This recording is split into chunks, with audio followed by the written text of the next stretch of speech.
A Gislene, é isso mesmo. Bem, mais de 2,5 milhões de pessoas sofrem com a doença de esquizofrenia ou com problemas relacionados a ela no país.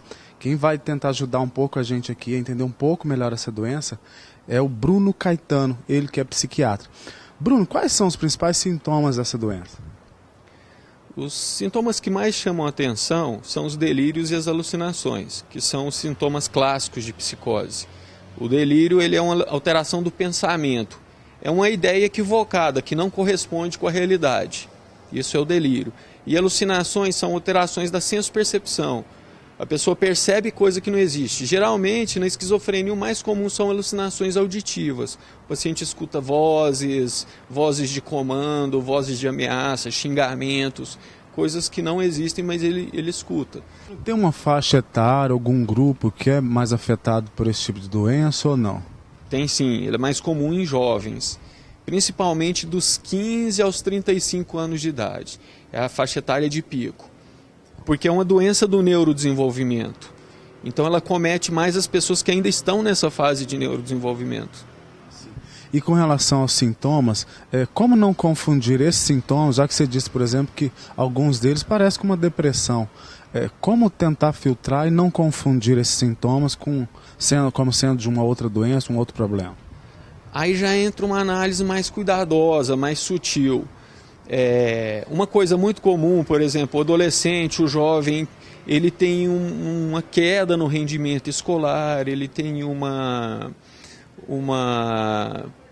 prejuízo da funcionalidade dele, seria manifestação talvez inicial da doença. Estava indo bem na escola, de repente caiu o rendimento. Isso poderia mesmo ser tanto uma esquizofrenia quanto um quadro depressivo. Muitas vezes é difícil até para o profissional diferenciar essas duas patologias. Às vezes precisa guardar um tempo, a evolução para nos dizer o que vai ser de fato. Mas já dá para tomar certas medidas, iniciar algum tratamento e acompanhar esse jovem para ver o que vai mostrar a cara ali em diagnóstico mais adiante. Certo. Recentemente, pesquisadores da Unicamp desenvolveram um exame de sangue para poder tentar identificar esse tipo de problema, assim também como transtorno bipolar. Isso ajuda, além dos outros meios aí existentes para poder detectar? Sim, essa é uma grande promessa das pesquisas. Tem sido mesmo pesquisado marcadores biológicos, né, para a depressão, para os transtornos mentais de uma forma geral, a esquizofrenia. Existem aspectos genéticos envolvidos, proteínas. Nós sabemos que tem algumas proteínas que estão alteradas nesse processo de adoecimento, e isso ainda está muito no campo da pesquisa. Não é uma ferramenta que nós temos disponível ainda para a prática clínica, para nos ajudar na detecção de doenças, assim como existem outras doenças, né? Como no câncer de próstata tem o PSA, para diabetes a gente tem a glicemia, que marca bem.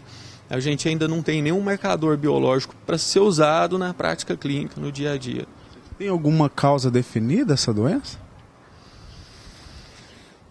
Uma não, é um combinado de causas, né? São fatores múltiplos que levam a esse adoecimento.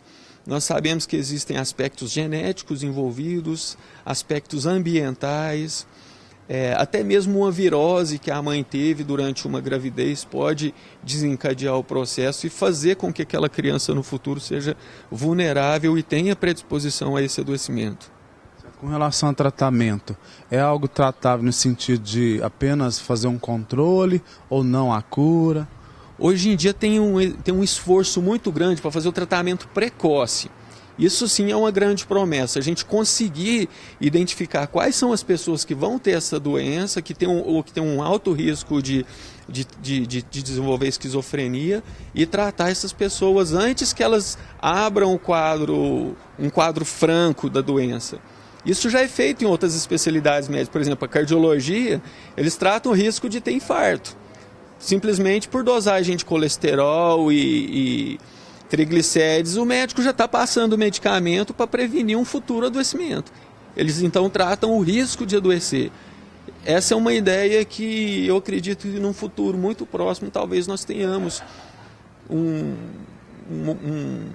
um movimento desse também dentro da psiquiatria. Precisamos aprender melhor e identificar quais são as pessoas vulneráveis. Muito obrigado pelas informações. Gislene, é com você no estúdio.